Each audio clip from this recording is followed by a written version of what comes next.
ஆதியாகமத்தின் புஸ்தகம் 7ஆம் அதிகாரம் 7வது வசனம் வாசிங்க பாப்போம். ஜலப்பிரளயத்துக்கு தப்பும்படி நோவாவும் அவனுடனே கூட அவன் குமாரரும் அவன் மனைவியும் குமாரரின் மனைவிகளும் பேழைக்குள் பிரவேசித்தார்கள். நமக்கு இதெல்லாம் நமக்கு தெரிஞ்ச ஒரு சம்பவம் தான். ஆனா இதுல சில முக்கியமான விஷயங்களை நாம் கவனிக்க வேண்டி இருக்கிறது. சாதாரணமா நம்ம அதை படிச்சுட்டு போயிடுறோம். பொதுவாக ஆண்டவர் நமக்கு தெரிஞ்ச விஷயம், முதல் 2000வது வருஷத்தின் முடிவில் இது நடக்குது. 1650 வருஷத்தின் முடிவில் நடக்கும்போது பூமியை பார்க்கிறார். பூமி கொடுமையினால் இருக்கிறது. நம்ம ஏன் இதை பார்க்கிறோம்னா அதுக்கு ஒரு காரணம் இருக்கு. ஏன்னா நோவாவின் காலத்தில் எப்படி நடந்ததோ அப்படியே மனுஷகுமாரன் வரும் காலத்திலும் நடக்கும். மொத்தம் 24, 37, 38 இருக்கு. சோ அதனால அந்த கம்பாரிசன் பண்ணி படிக்க சொல்லி இயேசுவே சொல்லி இருக்கிறார். அதனால நம்ம கம்பேர் பண்ணி பாக்குறோம். சோ இப்போ நோவா காலத்துல இருந்ததான அதே நிலைமையில நோவாவை ஆண்டவர் காப்பாற்ற விரும்புகிறார். நோவாவை அவன் குடும்பத்தை என்ன செய்யறாரு? காப்பாற்ற விரும்புகிறார். ஏன்னா அவன் ஒருத்தன் அன்னைக்கு இருந்தவர்களுக்குள் அவன் என்னவாக இருந்தான்? நீதிமானாக இருந்தான். அப்படிதான் வசனம் சொல்லுது. இருந்தவர்களுக்குள் நோவா நீதிமானாக இருந்தான். அவர் ஆண்டவர் அவனை பத்தி சொல்லும் போதும் இருக்கிறவர்களில் உன்னை நீதிமானாக கண்டேன் அப்படின்னு தான் சொல்வார். சோ இப்ப அவனை மட்டும் அல்ல, அவன் குடும்பத்தையும் காப்பாற்ற விரும்புகிறார். சோ அப்படி காப்பாற்ற விரும்பும் பொழுது கர்த்தர் ஒரு விஷயத்த சொல்றாரு. நீ ஒரு பேழையை செய்து என்ன செஞ்சிரு, அது உள்ள போயிடு, வரப்போற அழிவுக்கு நீ தப்பித்துக் கொள்வாய் அப்படின்னு சொல்றாரு. இது ஒரு சின்ன விஷயமாக, அதாவது ஒரு வசனத்துல முடிஞ்சிருச்சு. ஆனா உண்மையிலேயே இவ்வளவுதான் அங்க நடந்துச்சா? அப்போ ஆண்டவர் சொன்னபடி பேழைக்குள்ள நோவா போனதுனால அவர் காப்பாற்றப்பட்டாரா அப்படின்னு கேட்டீங்கன்னா இல்ல. அதுக்கு பின்னாடி ஒரு பெரிய ப்ராசஸ் நடந்திருக்குது. அந்த ப்ராசஸ் டீடைலா நமக்கு இன்னொரு இடத்துல கர்த்தர் கொடுத்திருக்கிறார். வாசிங்க, எபிரேயர் நிருபம் 11ஆம் அதிகாரம் 7வது வசனத்தை வாசிங்க. விசுவாசத்தினாலே நோவா தற்காலத்தில் காணாதவைகளை குறித்து தேவ எச்சரிப்பு பெற்று. அப்படின்னா என்ன அர்த்தம் அப்படின்னு கேட்டீங்கன்னு சொன்னா, நோவாவுக்கு வெளிப்பாடு இருந்துச்சு. நடக்க போற சம்பவங்களை குறித்து என்ன இருந்தது? வெளிப்பாடு இருந்தது. தேவனிடத்துல இருந்து என்ன செய்தான்? அவன் காணாதவைகளை குறித்து எச்சரிப்பு பெற்றான் அப்படின்னு வசனம் சொல்லுது. அதாவது ஃபியூச்சர்ல என்ன நடக்க போகுது அப்படிங்கறக்கூடியதான ஒரு வெளிப்பாடு அவனுக்குள்ளே காணப்பட்டது.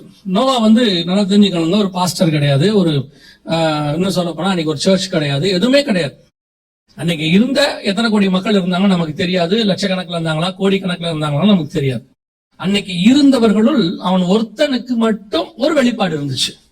என்ன வெளிப்பாடு இருந்துச்சுன்னா, தற்காலத்தில் காணாதவைகளை தேவ எச்சரிப்பு பெற்று, அவைகளை குறித்து தேவ எச்சரிப்பு பெற்று. முதலாவதாக நாம் வரப்போகிற அழிவிலிருந்து பாதுகாக்கப்பட வேண்டும் என்று சொன்னால், மனுஷகுமாரன் வரும்போதும் இதே மாதிரி காரியங்கள் தான் நடக்க போகிறது. நம்முடைய குடும்பம் அதில் தப்பிக்க வேண்டும் என்று கர்த்தர் விரும்புகிறார். இப்ப நோவா கிட்ட சொன்ன மாதிரி தான் நம்ம கிட்டே சொல்லியிருக்கிறார். உன்னையும் உன் குடும்பத்தை என்ன செய்ய விரும்புகிறேன்? காப்பாற்ற விரும்புகிறேன். கர்த்தராகிய இயேசு கிறிஸ்துவை விசுவாசி, அப்போது நீயும் உன் வீட்டாரும் ரட்சிக்கப்படுவீர்கள். அது கர்த்தர் சொன்னது. இதே தான் நோவா கிட்டே சொன்னாரு. நீயும் உன் குமாரரும் உன் மனைவியும் உன் குமாரரின் மனைவிகளும் வேலைக்குள் பிரவேசித்து நான் உங்களை அதுல இருந்து காப்பாற்றுவேன் அப்படின்னு சொன்னார். ரெண்டும் ஒண்ணுதான். அங்க ரட்சிப்பேன், இங்க காப்பாற்றுவேன்னு சொன்னார். ஆனால் நோவா அந்த ரட்சிப்புக்கு, அந்த காப்பாற்றக்கூடியதான சூழ்நிலைக்கு தன் குடும்பத்தை காப்பாற்றியதற்கு என்ன காரணம் அப்படின்னு கேட்டீங்கன்னா, முதலாவது அவனுக்கு ஒரு வெளிப்பாடு இருந்தது. அவன் நீதிமானா இருந்தான் அப்படின்னு வசனம் சொல்றது. என்ன நீதிமானா இருந்தான்? நம்மளை பொறுத்த வரைக்கும் என்ன நீதிமான் அப்படின்னு கேட்டீங்கன்னு சொன்னா, சிகரெட் பிடிக்காம இருந்தான் நீதிமான், குடிக்காம இருந்தா அவன் நீதிமான், அவர் ரொம்ப நல்லவர் அப்படின்னு. நமக்கு இந்த சன்மார்க்கனுக்கும் நீதிமானுக்கும் வித்தியாசம் தெரியாது. இப்போ நம்ம இயேசு கிறிஸ்துவை ஏற்றுக்கொள்ளாத எத்தனையோ சன்மார்கள் உலகத்துல இருக்கிறாங்க இல்லையா? எத்தனை பேர் குடிக்காதவங்க இருக்காங்க, சிகரெட் பிடிக்காதவங்க இருக்காங்க, உண்மையா இருக்கிறாங்க, எத்தனையோ பேர் இருக்கிறாங்க. இவங்க எல்லாருமே நீதிமான்களான்னு கேட்டா நீதிமான்கள்ல சன்மார்க்கர். யார் நீதிமான்? அவருடைய ரத்தத்தாலே கழுவப்பட்டவன் தான் நீதிமான். அப்படிதான் வசனம் சொல்லுது. இப்ப நோவா அன்னைக்கு இருந்தவர்களுக்குள் அவன் நீதிமானாக இருந்தான் அப்படின்னா அவன் விசுவாசித்தான், அது அவனுக்கு நீதியாக எண்ணப்பட்டதுன்னு ஆபிரகாமுக்கு இருக்கு. அப்ப நோவா ஏன் நீதிமானா இருந்தான் அப்படின்னு கேட்டீங்கன்னு சொன்னா, வசனம் சொல்லுது அவன் காணாதவைகளை தேவ எச்சரிப்பு பெற்று. அவன் எப்படின்னா விசுவாசத்தினால. அதான் வெரி இம்பார்ட்டன்ட். இப்ப நீங்க நிறைய தேவ எச்சரிப்பு பெறுறீங்க, சபையில வாரம் சொல்லி கொடுக்குறாங்க. எத்தனை பேருக்கு அது தேவ எச்சரிப்பாக இருக்கிறது? எத்தனை பேர் நம்ம இத எச்சரிப்பாக எடுத்துக்கொள்ளுகிறோம்? இதை நம்ம செய்தியா கேட்டுவிட்டு போறவங்க எத்தனை பேர் இருக்கிறாங்க? நடக்கிற சம்பவங்களை செய்தியாக கேட்டுவிட்டு போறவங்க இருக்கிறாங்க. எத்தனை பேர் அதை ஆண்டவர்ட்ட வரக்கூடிய எச்சரிப்பு அப்படின்னு எடுக்கிறோம்? இப்ப நோவா காலத்திலேயே பாருங்க. இப்ப இந்த ஒரு வெளிப்பாடு ஒருத்தருக்கு இருந்துச்சு. அதே காலத்துல இன்னொரு கூட்டம் இருந்துச்சு. வாசிங்க, அவங்களை குறித்து வாசிங்க. 1 பேதுரு 3:20. நல்ல கவனிங்க. அந்த ஆவிகள் பூர்வத்திலே நோவா பேழையை ஆயத்தம் பண்ணும் நாட்களில் ஏறக்குறைய ஒரு 100 வருஷம் ஆயத்தம் பண்ணும் நாட்களில் தேவன் நீடிய பொறுமையோட காத்திருந்த போது கீழ்ப்படியாமல் போனவைகள். எதுல கீழ்ப்படியாமல் போனவைகள்? கீழ்ப்படியாமல் போனவைகள். சிலராகிய 8 பேர் மாத்திரம் பேழைக்குள் என்ன செஞ்சாங்க? கீழ்ப்படிதலோடு கூட பிரவேசித்தார்கள். அவங்க கீழ்ப்படிதலால பிரவேசிச்சாங்க. ஒரு குரூப் கீழ்ப்படியாமையே இருந்துச்சு. நம்ம நோவாவை நீதிமானா பாக்குறோம். தேவ எச்சரிப்பு பெற்றார். எல்லாருக்கும் அந்த எச்சரிப்பு அன்னைக்கு இருந்திருக்குது. ஆனால் நோவாவுக்கு அந்த எச்சரிப்புக்கு கீழ்ப்படுகிற சுபாவம் இருக்கிறது. இப்ப சபை இருக்குது. சபைக்கு இந்த எச்சரிப்பு கொடுக்கப்படுகிறது. நீங்கள் நீதிமானா இருக்கிறபடினாலே, இயேசுவின் ரத்தத்தாலே கழுவப்பட்டபடினாலே உங்களை கொண்டாந்தாச்சு. இப்ப உங்களுக்கு ஆண்டவர் எச்சரிப்பு கொடுக்கிறார். எத்தனை பேர் இந்த எச்சரிப்புக்கு கீழ்ப்படுகிறீர்கள்? அதான் கேள்வி.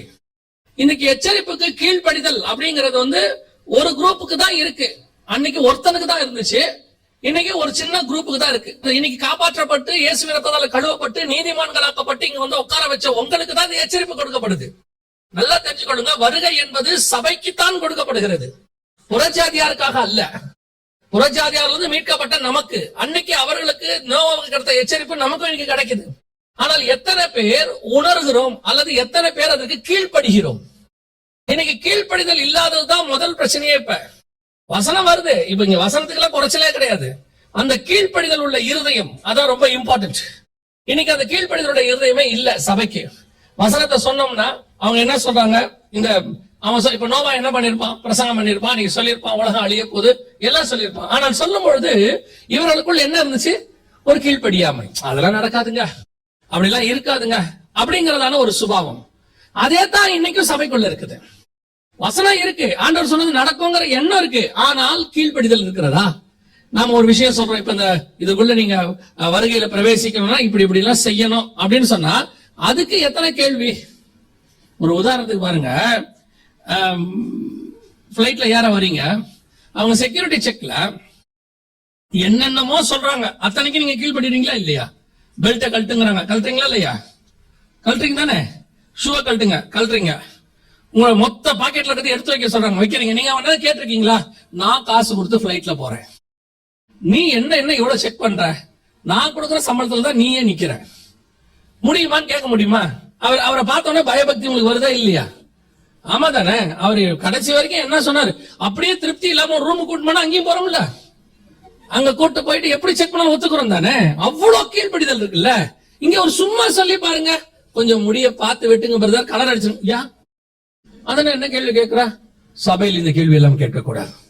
இந்த முக்காடு ஏன் போட வேண்டும்? அது முக்காடு என்பது என்ன உபதேசம்? யோசிச்சு பாருங்க. அந்த உபதேசம் சரியா தப்பா, இல்ல போடணுமா போட வேணாமாங்கிறதுல வேற விஷயம். அந்த கீழ்ப்படிதல் உள்ள இருதயம் வரல. எங்க அந்த காலத்துல ஊழியக்காரங்க இருக்கும்போது ஊழியத்துக்காக ஒப்பு கொடுத்து அசிஸ்டண்டா வருவாங்க.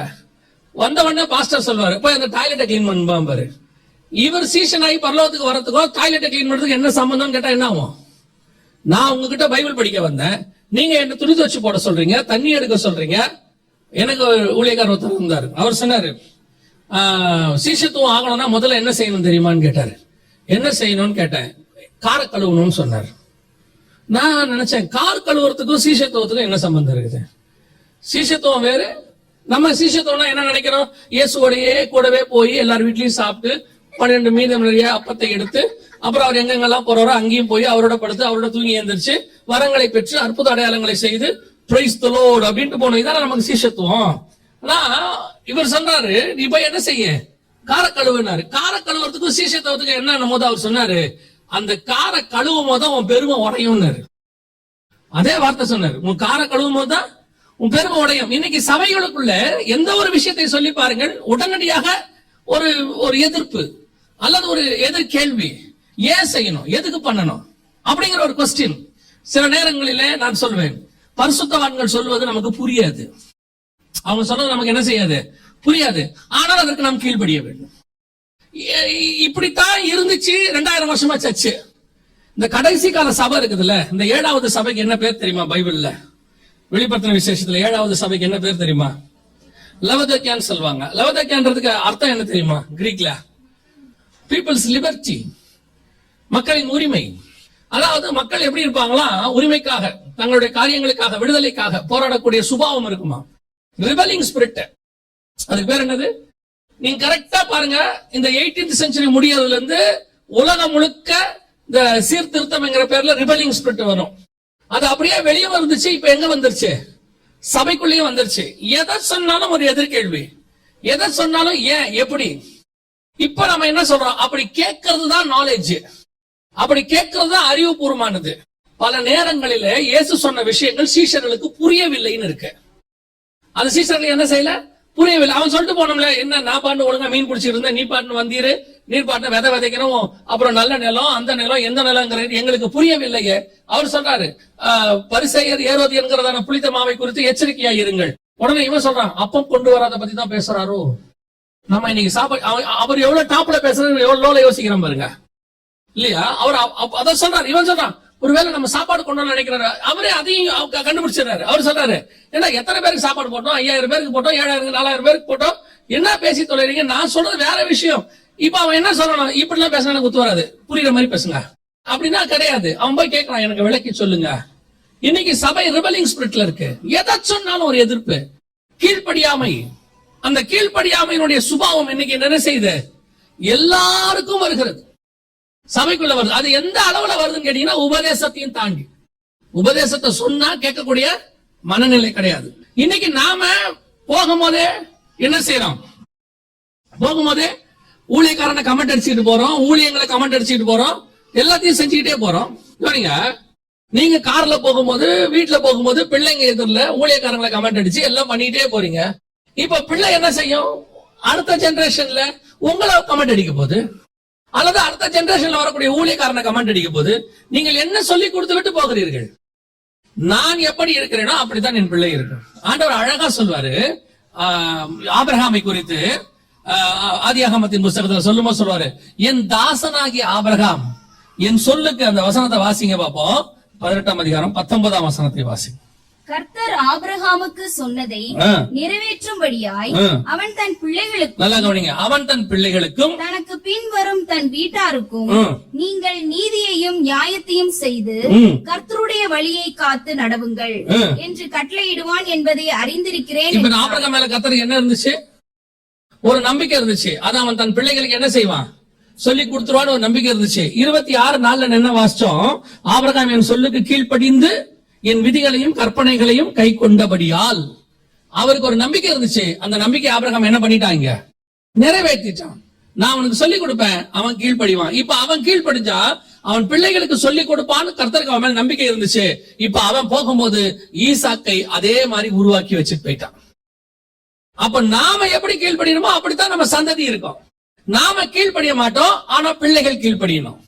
நாம சர்ச்சுக்கு ஒழுங்கா வரமாட்டோம், ஆனா பிள்ளைகள் ஆண்டவருக்குள்ள ஒழுங்கா இருக்கணும். நாம கர்த்தருக்கு பயப்பட மாட்டோம், ஆனா பிள்ளைகள் நமக்கு பயப்படணும். எப்படி இருக்கும்? இதான் ஃபர்ஸ்ட் ப்ராப்ளம். இங்க நோவாவை 100 வருஷம் நோவா சொல்றார், பேழையை கற்றார். இப்ப அவர் என்ன சொல்லிருப்பார்? யோசிச்சு பாருங்க. பசங்கிட்ட சொல்லும் போது என்ன சொல்றாரு? காணாதவைகளை, அழிவு வரப்போகுதுப்பா, உலகம் அழிய போகுது, தண்ணில அழிய போகுது. இந்த நோவா சொன்னதை அவன் பிள்ளைகள் என்ன செஞ்சாங்க?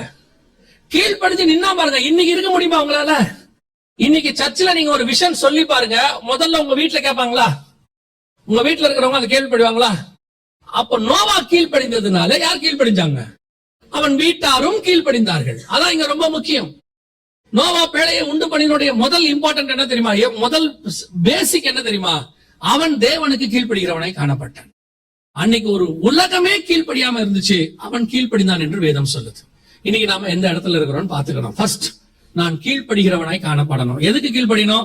பைபிள் கொடுக்கிற எச்சரிப்புக்கு, சபையில கொடுக்கிற எச்சரிப்புக்கு. சில நேரத்துல கர்த்தர் உங்களுக்கு சொப்பனத்துல பேசுவாரு, தரிசனத்துல பேசுவாரு, உங்ககிட்ட வாக்குத்தத்தம் கொடுக்கிறாரு. எத்தனை பேர் அதுக்கு கீழ்ப்படிறீங்க? இங்க விட்டுருங்க, நாங்க சொல்றதை விடுங்க. உங்ககிட்டயே கர்த்தர் பேசுறாரு தானே? எவ்வளவு அசட்டை பண்றோம். கானானுக்குள்ள போன்னு சொல்லும் போது இவங்க என்ன செய்யல? போகல. அதுக்கப்புறம் வந்து சொல்லிட்டாங்க, நாங்க உள்ள போக முடியாது, சுத்து போவோம். இப்ப ஆண்டவர் சொன்னார், சரி ஓகே, சுத்தி வாங்க, ஒரு 40 வருஷம் வாங்க, அதுக்கப்புறம் உள்ள கூட்டிட்டு போறேன். இப்ப 40 வருஷம் முடியாது, நான் இப்பவே போறேன்.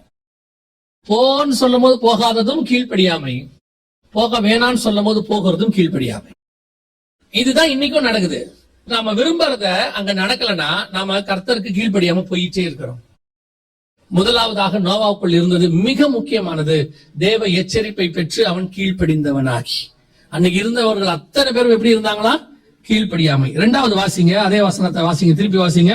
ம், நோவா தற்காலத்திலே ம். காணாதவைகளை குறித்து தேவ எச்சரிப்பு பெற்று ம். பயபக்தி உள்ளவனாகி அடுத்து என்ன ஆயிட்டான் அவன்? பயபக்தி உள்ளவன் பயபக்தி உள்ளவனாயிட்டான். அதை கேட்டவன அவனுக்கு என்ன வந்துருச்சு? பயமும் பக்தியும் வந்துருச்சு. இன்னைக்கு நமக்கு வருமா பயம்? வருமா? வரவே வராது. நோவா காலத்துல முதல் கூட்டம் நோவா தேவ எச்சரிப்பை பெற்ற போது அவன் கீழ்ப்படிந்தவனானான். ஆனா அன்னைக்கு உள்ளவங்க எப்படி இருந்தாங்க? கீழ்ப்படியாதவர்களா இருந்தாங்க. இவன் இப்ப எப்படி ஆயிட்டான்? கேட்ட உடனே எப்படி ஆயிட்டான்? பயபக்தி உள்ளவன் ஆயிட்டான். ஆனா ஜனங்க எப்படி இருந்தாங்க தெரியுமா? வாசிங்க, மத்திய 24:37 வாசிங்க. நோவாவின் காலத்தில் ம், எப்படி நடந்ததோ ம், அப்படியே மனுஷகுமாரன் வரும் காலத்திலும் நடக்கும். ம். எப்படி எனில் ஜலப்பிரயத்துக்கு முன்னான காலத்திலே நோவா பேழைக்குள் பிரவேசிக்கும் நாள் வரைக்கும் ம், ஜனங்கள் புசித்தும் குடித்தும் பெண் கொண்டும் பெண் கொடுத்தும் ம், ஜலப்பிரளயம் அனைவரையும் வாரிக்கொண்டு போகும் மட்டும் ம். உணராதிருந்தார்கள். அவங்க எப்படி இருந்தாங்க? உணராது இவன் எப்படி இருந்தான்? இதான் ரெண்டாவது காரியம். இன்னைக்கு நமக்கு பயபக்தி இருக்குதா, உணர்வில்லாத இருதயம் இருக்கா? இதான் கேள்வி. இன்னைக்கு கேட்கும் போது ஒரு பயம் வருது இல்ல? செய்தி கேட்கும் போது பயம் வருது, நியூஸ் பார்க்கும் போது ஒரு பயம் வருது. இத பார்க்கும் போது நமக்கு என்ன வருது? நியாயமா என்ன வரணும்? ஒரு பயம் வரணும். ஒரு ஆண்டவர் பயம். நான் சொல்றது உலக பயம் இல்ல, தேவன் மேல ஒரு பயம் வரணும். ஐயோ, ஆண்டவர் சொல்ற வார்த்தைகள் எல்லாம் நடக்குதே, நம்ம ஆயத்தப்படணுமே, குடும்பத்தை ஆயத்தப்படுத்தணுமே அப்படிங்கறதான ஒரு பயபக்தி வரணும். ஆனா இங்க என்ன வருது? உணர்வில்லாத இருதயம் தான் வருது. கேட்கிற வரைக்கும் இருக்கு, கேட்டு முடிச்சுட்டு போங்க, அவ்வளவுதான். திருப்பி அந்த உணர்வு இல்லாத ஒரு இருதயம், வேலை முடிஞ்சு.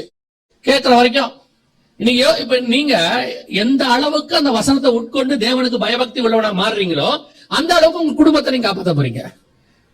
உங்க பிள்ளைங்களுக்கு போய் சொல்ல போறீங்க, குடும்ப ஜெபம் ஆரம்பிக்க போறீங்க. இப்படி எல்லாம் நடக்க போகுதுப்பா, நம்ம தப்பிச்சுக்கணும். ஒரு கூட்டம் இருக்கு, அதுக்கு என்ன சொல்ற? இப்ப பாருங்க, சோதம்குள்ள ஒரு பிரச்சனை வந்துருச்சு.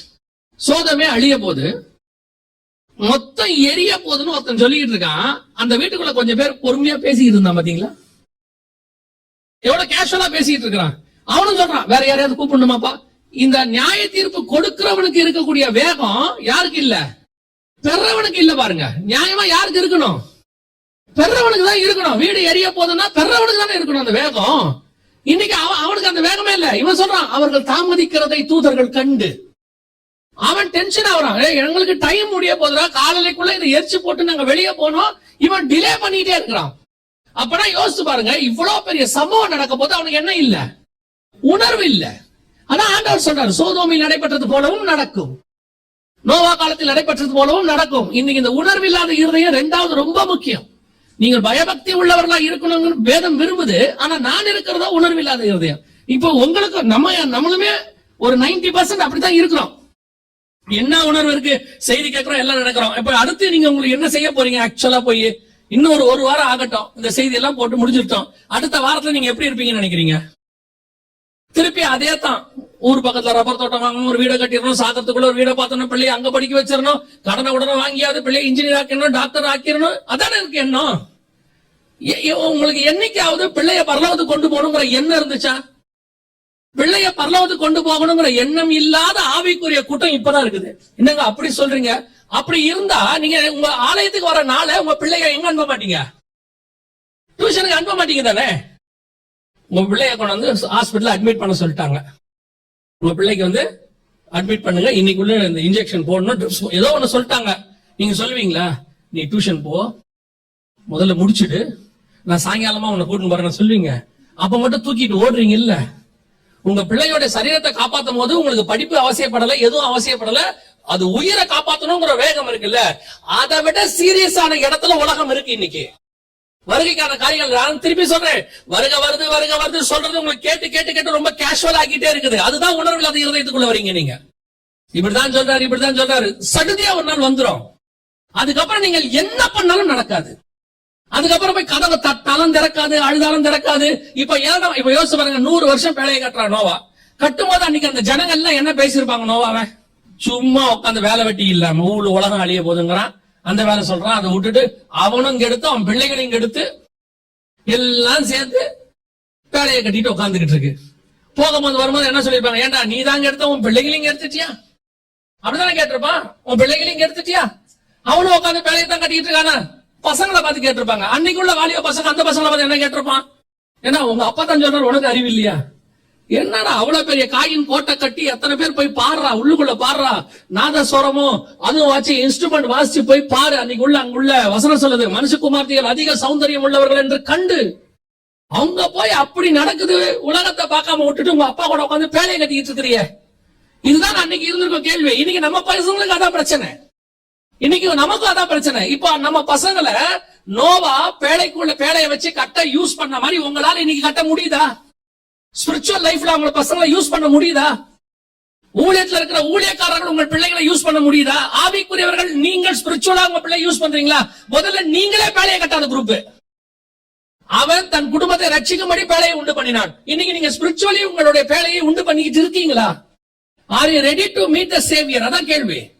நீங்கள் இன்னும் ரெடி ஆகல. உங்களை பொறுத்த வரைக்கும் ஸ்பிரிச்சுவல் லைஃப் என்பது என்ன? வாரத்துக்கு ஒரு நாள் வந்துடும், செய்ய வேண்டிய கடமைகள் கொஞ்சம் இருக்கு, அதை செஞ்சு முடிச்சிடணும், வீட்டுக்கு போயிடணும், அவ்வளவுதான். அத்தோட 6 நாள் ஓடுறீங்க. கேட்டா நீங்கள் அறிவாளி என்கிறீர்கள். இப்படிப்பட்ட காரியங்களை சொல்லுகிறவனை முட்டாள் என்கிறீர்கள். திருப்பி சொல்றேன், ஒரு நாள் வரும், நீங்கள் அத்தனை பேரும் ரெக்ரெட் பண்ற காலம் ஒன்று வரும். சொல்லப்பட்டதை இழந்து விட்டோமே என்று நீங்கள் வருத்தப்படுகிற காலம் ஒன்று வரும். உலகத்தான் உணராது இருக்கிறான நியாயம். அவன் குதிரைகளை குறித்தும் ரதங்களை குறித்தும் மேன்மை பாராட்டிக்கிட்டு இருக்கிறான்.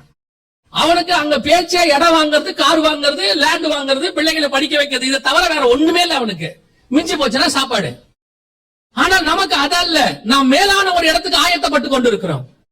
ஆயத்தப்பட்டு இருக்கிற நமக்கே முதல்ல உணர்வு இல்ல. எடுத்து பாருங்க, நீங்க எந்த அளவுக்கு ஸ்பிரிச்சுவலி ஆயத்தப்படுறோம். ஒரு நாளைக்கு 5 நிமிஷம் உட்கார்ந்து ஜெபம் பண்ணிட்டோம்னா நம்ம வேலை முடிஞ்சிருச்சு. எழுந்திருக்கும் போது 5 நிமிஷம் ஜெபம் பண்ணியாச்சுன்னா வேலை முடிச்சிருச்சு. அவ்வளவுதான். Spiritually we are okay. கேட்டா சொல்லுவான், அவங்க ஃபேமிலில அது கூட பண்றது இல்ல, நாங்க எவ்வளவோ பரவாயில்ல.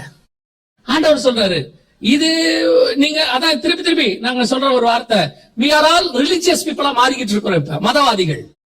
ஆனால் கர்த்தர் எதிர்பார்க்கிறது மத மக்கள் அல்ல. கர்த்தர் எதிர்பார்க்கிறது ஆவிக்குரியவர்கள், ஆன்மீகவாதிகள். உங்களுக்குள்ள எனக்குள்ள அந்த தாட் வரணும். ஒரு ஆயத்தம் இருந்துட்டே இருக்கணும். யோசிச்சு பாருங்க, இப்போ ஒரு சம்பவம் நடக்குது. கடைசி பிளைட் இங்க இருந்து போகுது, இல்ல மொத்தமும் எரிய போகுது. கடைசி பிளைட் ஒண்ணு இருக்கு. அந்த பிளைட் எப்படி போவீங்க? எப்படி போவீங்க? நீங்க மொத்தம் அடுத்த ஸ்டெப் எப்படியாவது ரீச் ஆகணும்னு போவீங்க தானே? நீங்க யோசிச்சுட்டு இருப்பீங்களா? பரவாயில்ல விடு, பாத்துக்கலாம், அதெல்லாம் சும்மா சொல்றாங்க, இன்னொரு பிளைட் கண்டிப்பா வரும், அப்படியா சொல்லுவோம். ஒரு ட்ரெயின் பிடிக்குமா, பிளைட் பிடிக்கும்போது இருக்கக்கூடியதான அந்த உணர்வு, வேகம் இன்னைக்கு ஆவிக்குரிய வாழ்க்கையில் இல்லையே. யோசிச்சு பாருங்க, அவன் பயபக்தி உள்ளவன் ஆயிட்டான். பயம் வந்துருச்சு அவனுக்கு. ஐயோ உலகம் அழிய போகுது. அந்த விஷனை அப்படியே பசங்களுக்குள்ளேயும் கொண்டு போயிட்டான். அவர்களும் பயபக்தி உள்ளவர்களை மாறிட்டாங்க. உட்கார்ந்து பேழையை கட்டுறாங்க. இன்னைக்கு ஆவிக்குரிய குடும்பங்களுக்கு பயபக்தி இல்லை. இன்னைக்கு பயபக்தி எதுக்காக இருக்கு தெரியுமா உங்களுக்கு? ஃபியூச்சருக்காக இருக்குது. உங்க பிள்ளைகளுடைய ஃபியூச்சர் நல்லா இருக்கணும், உங்க ஃபியூச்சர் நல்லா இருக்கணும். நமக்கு எது முக்கியம்? எவ்வளவு அழகா திருப்பி விட்டான் பாருங்க. நோவாக்கு பிள்ளை இல்லையா? ஏனோக்கு பிள்ளை இல்லையா? அத்தனை பேருக்கு பிள்ளை இருந்துச்சு. எல்லாரும் பிள்ளை குட்டிகளோட தான் வாழ்ந்துட்டு இருந்தாங்க. ஆனாலும் தங்களுக்கு கொடுக்கப்பட்டதான அந்த ஸ்பிரிச்சுவல் காரியங்களை கரெக்டா இருந்தாங்கல்ல, ரெடி ஆகிட்டே இருந்தாங்கல்ல. இன்னைக்கு ஆண்டவர் புறப்பட சொல்ற, அன்னைக்கு ராத்திரி புறப்பட, இமிடியேட், உடனே அவன் பாட்டு கிளம்பி போயிட்டே இருக்கான். ஆண்டவர் சொல்றாரு, கையில இருக்கிற மாவு மட்டும் எடுத்துக்கிட்டு. அந்த மாவு என்ன வந்துச்சு? 11 மாசத்துக்கு வந்துச்சு. அதுக்கப்புறம் மாவும் இல்ல, ஒண்ணும் இல்ல. ஆனால் 40 வருஷம் போஷிக்க தேவன் வல்லமை உள்ளவராக இருந்தார். யாக்கோபு தான் சொன்னார் கோலும் கையுமா வந்தேன்னு. ஆனா ஒரு நாளும் மோசே சொல்ல கோலும் கையுமா வந்தேன். ஆனா உண்மையிலேயே மோசே கோலும் கையுமா தான் வந்தார். ஒண்ணும் இல்ல, 40 வருஷம் கர்த்தர் போஷித்தார். அந்த தேவன் தான் உங்களையும் சொல்றாரு, ரெடியா இரு, எப்ப வேணாலும் கிளம்ப சொல்லுவேன், எப்ப வேணாலும் இங்க இருந்து புறப்பட வேண்டி இருக்கும். நீங்க புறப்படுற இப்ப எப்படி ஆயி போச்சுன்னா, நீங்க புறப்படவே மாட்டீங்கன்ற மாதிரி ஆயிடுச்சு. இன்னைக்கு சொல்லி பாருங்க, கூட வரதுக்கு எத்தனை பேர் ரெடியா இருக்கிறோம்? நான் ஸ்பிரிச்சுவலி சொல்றேன். தேவன் இன்னைக்கு கிளம்பு அப்படின்னா கிளம்ப முடியுமா? கிளம்புறதுக்கு வாய்ப்பு இருக்குதா? கன்ஃபார்மா ஒரு பெரிய கூட்டம் வராது. திடீர்னு சொல்லிட்டாரு அந்த அம்மாட்ட, யாரு தூதன் வந்து சொல்லிட்டாரு லோத்துவின் மனைவி கிட்ட, கிளம்பு அப்படின்னு. அந்த அம்மா கடைசி வரைக்கும் கிளம்பல பாருங்க. கிளம்புறதுக்கு வாய்ப்பு ஆண்டவரும் சொல்றாரு, லோத்துவின் மனைவியை நினைத்துக் கொள்ளுங்கள். என்ன காரணம்? உடனே இந்த பூமியை விடு அப்படின்னா விடுறதுக்கு யாருக்கு இன்னைக்கு எண்ணம் கிடையாது. ஆண்டவர் சொல்றாரு, எல்லாவற்றையும் வித்து தரித்திரத்தை குடுறா, கொடுத்துட்டு சிலுவை எடுத்துக்கிட்டு வா. அவன் துக்கத்தோடு கூட போய் விட்டான். ஆனா பணக்கார வாலிபன் துக்கத்தோட போயிட்டான். ஆனா இன்னொரு பணக்காரன் இருக்கான் சகையுன்னு, அவன் சொன்னா எல்லாத்தையும் பாதியை வித்து தரித்திரத்துக்கு கொடுத்துறேன், யாருக்காவது கொடுக்க வேண்டியதா 4 மடங்கா கொடுத்துறேன். கர்த்தர் சொன்னாரு, என்னடா நான் சொல்லாமே ரெடி ஆயிட்டு, நீ இன்னைக்கு ஒரு கூட்டம் அதற்கு தயாராக இருக்கு. அவனை பொறுத்த வரைக்கும் என்னிடத்தில் இருக்கிறவைகள் அல்ல, என் வீட்டுக்கு வருகிற இயேசு எனக்கு முக்கியம். அதற்காக நான் எல்லாவற்றையும் இழக்க நான் தயாராக இருக்கிறேன்.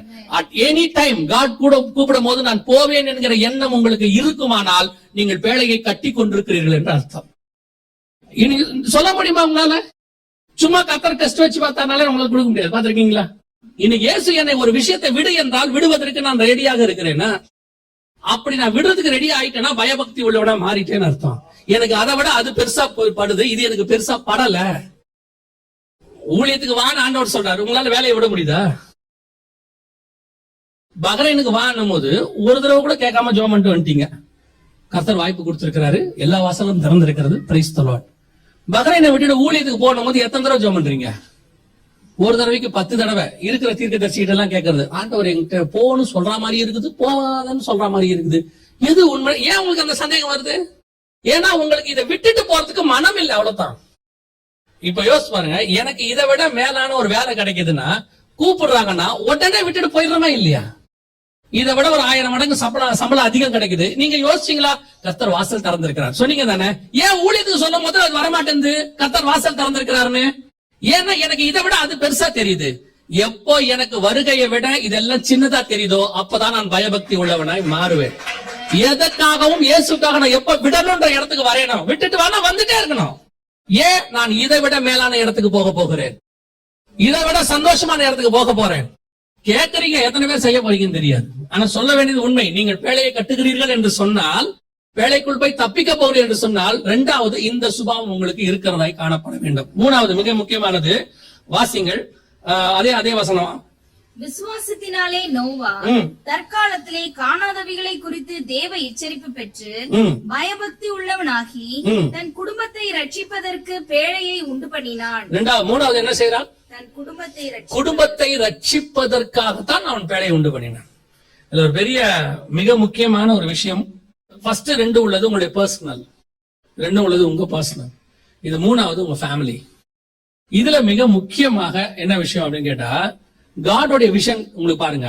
ஆண்டவர் சொல்லும் போது, நோவா கிட்ட சொல்லும் போது, ஆதியாகமத்துல 6ஆம் அதிகாரம் 17வது வசனம், வானத்தின் கீழே ஜீவ சுவாசம் உள்ள சகல மாம்ச ஜந்துக்களையும் அழிக்க நான் பூமியின் மேல் ஜலப்பிரளயத்தை வரப்பண்ணுவேன்.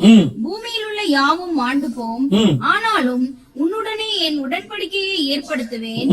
நீயும் உன்னுடனே கூட உன் குமாரரும் உன் மனைவியும் உன் குமாரரின் மனைவிகளும் பேழைக்குள் பிரவேசியுங்கள். சகலவித மாம்சமான ஜீவன்களிலும் ஆணும் பெண்ணுமாக வகை ஒன்றுக்கு ஒவ்வொரு.